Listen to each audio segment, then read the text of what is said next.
So today we're going to share with you 5 tips to preserve footage quality.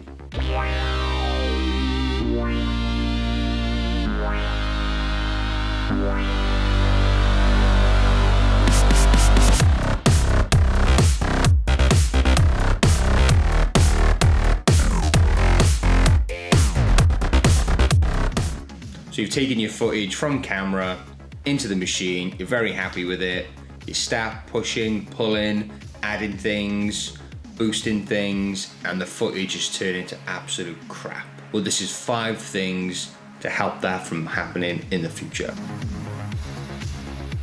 Tip number 1 is video quality. Check that your camera is set to the highest quality for video. The higher the quality of the video, the more bit rates, the better chance it has of surviving post-production. Each camera is different, so always double check what your camera is capable of shooting. Tip number 2, ISO. Keep your ISO levels to the baseline or native ISO levels, or at the least a low ISO level.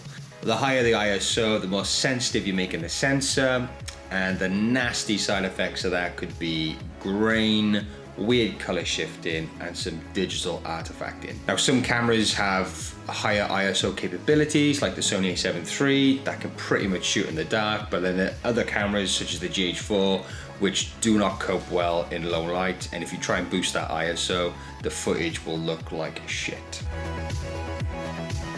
Tip number 3 is white balance. White balance is the setting that controls the temperature of the footage, so that will affect the colors, obviously, in particular skin tones. The more you do in camera, the better, because workflow will be quicker in post-production and then it's less poking and prodding of the footage.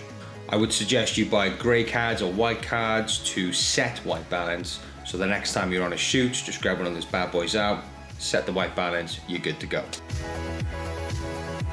Tip number 4 is exposure. Exposure is a very straightforward, simple one. Obviously, the better exposed the footage is, then the least you're doing in post-production. The last thing you want to do is end up in post-production trying to resolve exposure issues. 1, if your highlights are overexposed, chances are you're not going to get that back.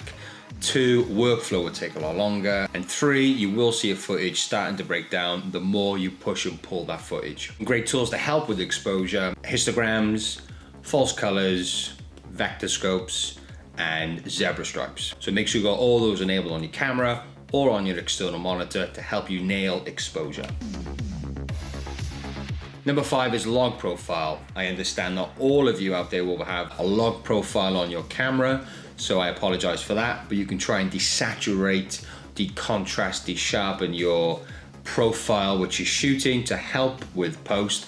A log profile is different from a desaturated, decontrasted profile. We're dealing with gamma curves, which allows for more dynamic range and tonal range, which will help then not deteriorate the footage when it comes to post-production. There was 5 tips to help your footage not die in post-production. Hope that was useful for you. Anything you want to add, suggest, anything you think I've got wrong, let us know in the comments down below. If you like what you've seen, then hit the like button. If you want to stay tuned for more, then hit the notification bell. Until next time, goodbye.